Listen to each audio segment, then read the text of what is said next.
This year, they're going to be acknowledged in this 2009 class. One of those just happens to be my good buddy, Phil Lerza.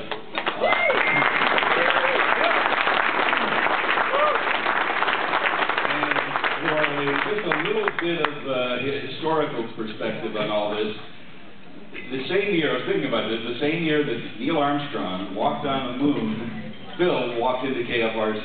And if you think back, if anybody forgets that year, it happened to be 1969. But we wanted to make it a little more current, we could say that, I guess you were at KFRC almost 10 years, and I don't even think Roman Polanski left the country. I think he was still here. It's a long time ago. In any case, Phil had, when I first crossed paths with Phil, KFRC was located at 415 Bush Street. And since that time, a lot of people stay in the same locations. Phil oversaw the moves of not just one move to KFRC went to 500 Washington Street, but also to the current location at Broadway and Battery. It's a major undertaking. He didn't do it once, but twice. And along with that, thinking back to the days of remotes, today it's, thanks to ISDN, it's pretty simple. But from the time that Phil was at KFRC, he always wanted new challenges. And every PD that walked into that station, I think, threw those challenges out at Phil. And I never heard the word no. The one word you hear from Phil, and I think in Phil's voice, there's one word that stands out more than any other. Can you do it? Absolutely. Absolutely. It should be a big sign over your door that just says, Phil, absolutely Lerza. And he did it all from, God bless him, Dr. Don Rose, who was in the first class of the Radio Hall of Fame. Don was in an accident and had to broadcast from his bedroom in his home. It sounded just crystal clear. The audience had no idea he was in his bedroom for months. Phil set up the remote from there to remotes to Lake Tahoe on a ship, broadcasting from a ship where Don did that show. And of course, the famous Golden Gate Bridge run, where we asked, could we broadcast our mobile studio and take it and be on the air in traffic? Absolutely. And sure enough, Phil got in his plane, flew overhead, and KFRC was broadcasting over the Golden Gate Bridge. Every time I drive that bridge, which is often to see my dad, I always think of just being on the radio, throwing in carts while cars are passing by. It was just one of those incredible experiences, and it wouldn't have happened without Phil.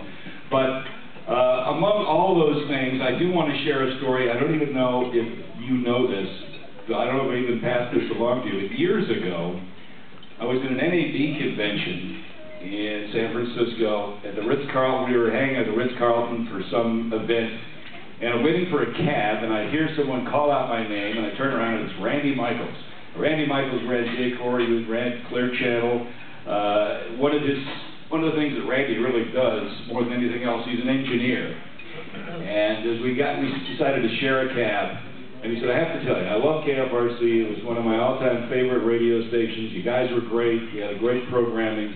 But the thing that made KFRC unbelievable, it was, without a doubt, the best-sounding radio station I've ever heard. And Randy's heard a lot of them, and he's gone to sleep a lot of them. And I don't think there's anything, greater as a greater compliment. But Phil has this great sense of wonder. He loves adventures. As I said, he loves a challenge. And it's just, someone with this kind of optimism and this kind of excitement for what he does is just so rare in our business. So I got to tell you, this is for me, a true privilege to be able to say this. Welcome to the 2009 class, the Bay Area Radio Hall of Fame, and the first chief engineer to be inducted, Phil Lerza. We love you.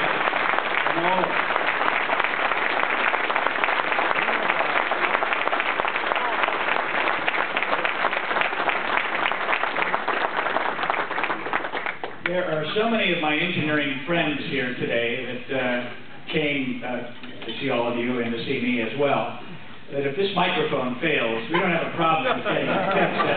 It'll be done right away. My service to KFRC and now CBS Radio started back in 1969, over 40 years ago, of course. I have been working as chief engineer at a little Spanish station, KAZA, down in Gilroy. And as any young engineer would aspire to move forward in his career, I sent out resumes to every chief engineer in the San Francisco radio market to K everything and K anything, hoping to move out of Gilroy up to San Francisco. And in an unrelated event, I had scheduled or called ahead for a tour of KFRC because I had never seen the place before. And arrived, and the chief engineer, Tom Razovich, came out to see me. He sat in the lobby out there in the front. Remember Ann Grayson, George? Ken? She was a receptionist. I still remember her. Anyway, Tom Razovich came out, and he sat me down, and it kind of turned out to be kind of an interview. And he said, "Gee, Phil Lerza, I think I have your resume on file, don't I?" And I said, "Yeah, I sent resumes out, and you should have one." He said, "Sit down, I want to talk to you for a little bit." So we did. I'm there for a tour. And he says, "Can you fix a transmitter by yourself?" And I said, "Yeah." "Can you get along with air personalities and kind of unwieldy talent personalities?" And I said, "Oh, sure." And he said, "Well, Phil, this is your lucky day. I just had a guy quit yesterday, and when can you start?" So that started the ride at KFRC, which has been a great one ever since. I took over as chief engineer several years later, and in 1989, KFRC at that time was owned by RKO General Broadcasting, and they were divesting themselves in all of their radio and television properties, KFRC to be the last one. And as a result of that, the general manager at the time quit, and he left, and so the folks from corporate came out and asked me if I'd step in for a couple of months to run the station, and I said, "Sure." So I wouldn't be doing that today, Mickey. But so I did run the station. It ended up being for not 2 months, but for a little over 2 years, and it was quite an experience. Anyway, the station was finally sold to Bedford Broadcasting, and I took my chief engineer's job back again. Good thing I did, probably. I would have been out of work in a second.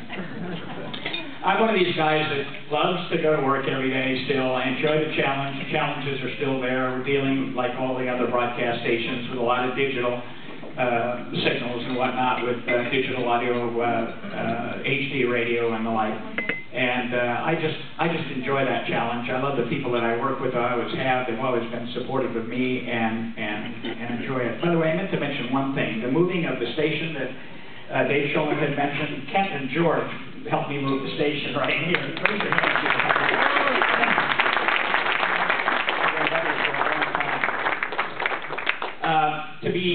Just to be nominated to the Bay Area Radio Hall of Fame for me, is just a huge thing.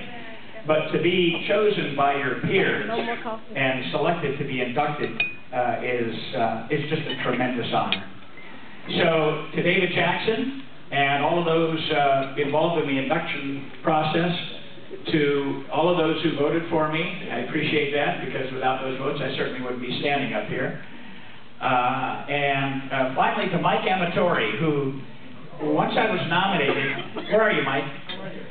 Once I was nominated, he called me on the phone and he said, "Hey, buddy, I'm going to vote for you." And I want to thank you for that, Mike, because I think that's the one that put me over the top. Thanks very much. It's a great honor.